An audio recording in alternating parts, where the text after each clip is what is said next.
पाखी और अपर्णा पग फेरे की रस्म के लिए मायके आ रही थीं। मुक्ता उनके स्वागत की तैयारी करने लगी। वह सोचने लगी, दोनों बिटिया और दामाद बाबू पहली पहली बार घर आ रहे हैं, उनकी खातिरदारी में कोई कमी नहीं रहनी चाहिए। तभी पाखी की गाड़ी दरवाजे के सामने रुकी। अरे, आ गए तुम लोग, मैं कब से तुम्हारा इंतजार कर रही थी।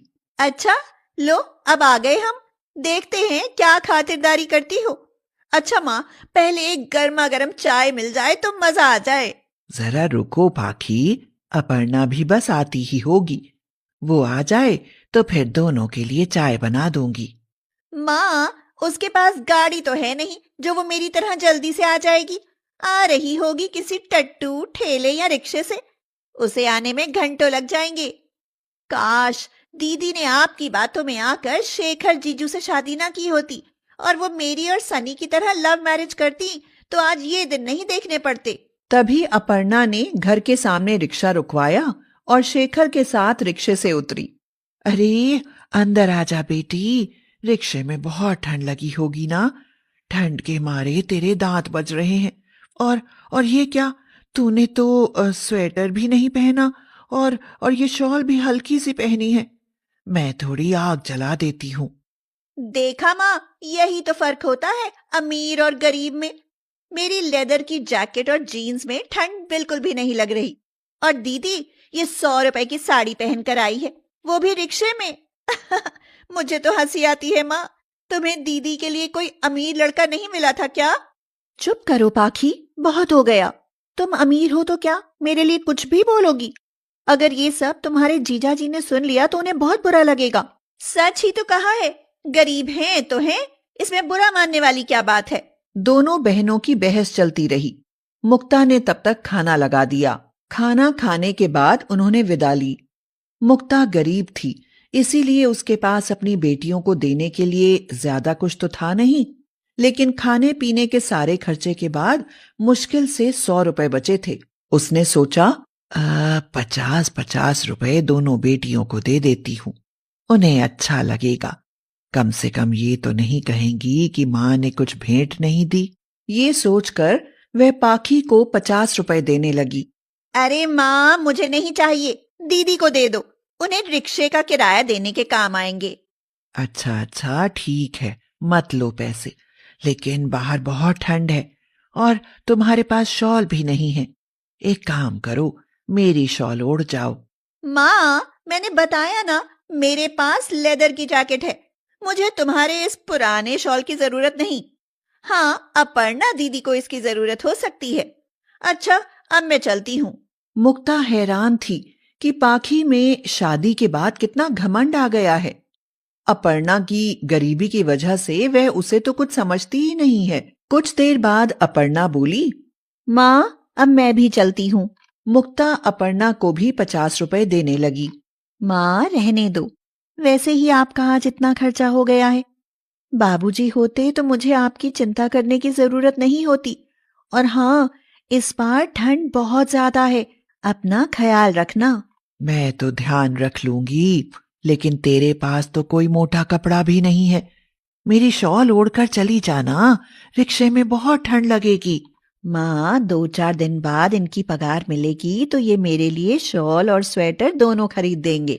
लेकिन आप अपने लिए इस बार नई रजाई जरूर बनवा लेना, पुरानी रजाई में छेद हो गए हैं।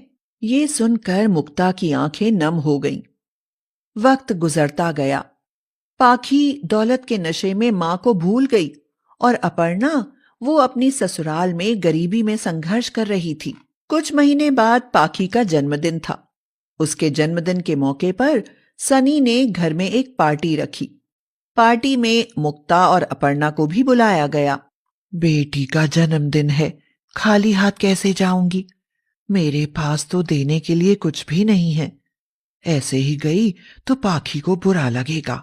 उधर अपर्णा भी परेशान हो गई। खुद के पास पहनने को ढंग के कपड़े नहीं हैं, फिर बहन के लिए क्या उपहार लेकर जाए। मुक्ता को याद आया कि उसके पास उसकी शादी की 2 रेशमी शॉल रखी हैं। पिताजी की बस वही आखिरी निशानी बची थी। उसने दोनों रेशमी शॉलों को सिला और उसमें अपनी पुरानी रजाई की रुई भरकर एक रजाई बना दी। बनने के बाद रेशमी रजाई बहुत सुंदर लग रही थी। वह बोली, इससे सुंदर तोहफा और क्या हो सकता है पाखी के लिए। अपर्णा को जब कुछ नहीं सूझा तो वह अपनी चांदी की पायल बेचकर पाखी के लिए एक स्वेटर खरीद लाई। अपर्णा शेखर से बोली, बहन अमीर है, अगर खाली हाथ जाती तो हमारा मजाक बनेगा, इसलिए मैं अपनी पायल बेचकर ये स्वेटर खरीद लाई। आपको बुरा तो नहीं लगा? मैं जानता हूं तुम कोई गलत फैसला नहीं लोगी। चिंता मत करो, कुछ दिन बाद तुम्हारी नई पायल बनवा दूंगा। अपर्णा और मुक्ता दोनों अपने अपने तोहफे लेकर जन्मदिन की पार्टी में पहुंची। माँ, दीदी, कम से कम आज के दिन तो अच्छे कपड़े पहनकर आ जाती। अब रिश्तेदारों से क्या कहूँ कि ये दोनों गरीब मेरी माँ और बहन है। कोई बात नहीं पाखी, हम चुपके से तुम्हारे कमरे में जाकर बैठ जाते हैं, लेकिन तू हम दोनों के लिए अपनी एक रजाई दे दे, बहुत ठंड लग रही है। नहीं नहीं, मेरे कमरे में नहीं, और वहां रखी रजाई को बिल्कुल भी हाथ मत लगाना।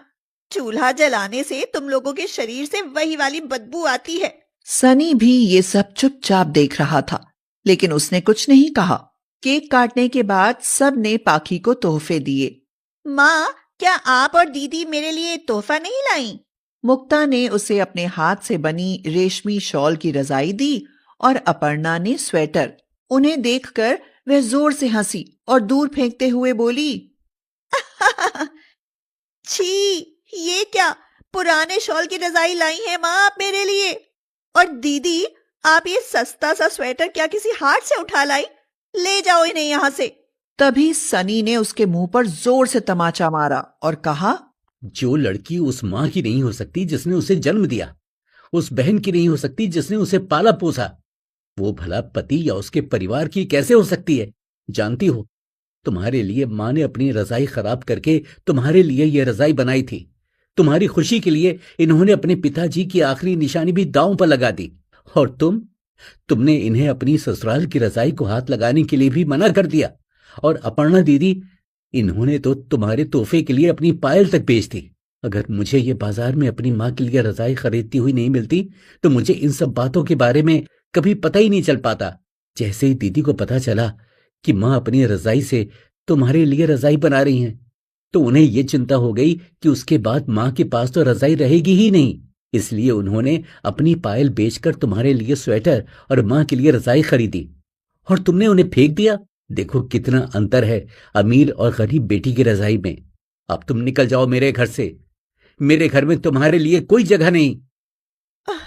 मुझे माफ कर दो सनी, आपने मेरी आंखें खोल दी। नई नई अमीरी के घमंड ने मुझे पागल कर दिया था। माँ, दीदी, मुझे माफ कर दो, मुझसे बहुत बड़ी गलती हो गई। अब ये रजाई और स्वेटर मैं हमेशा आप दोनों की अमानत समझ कर रखूंगी। उन दोनों ने पाखी को माफ कर दिया।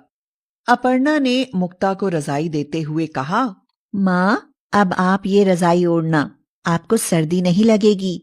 लेकिन बेटी, तेरे ससुराल की रजाई मैं कैसे ले सकती हूँ? मां, ससुराल बेटी का है, बेटी आपकी, तो ये रजाई भी तो आपकी ही हुई। मुक्ता ने अपनी गरीब बेटी को ढेरों आशीर्वाद दिए।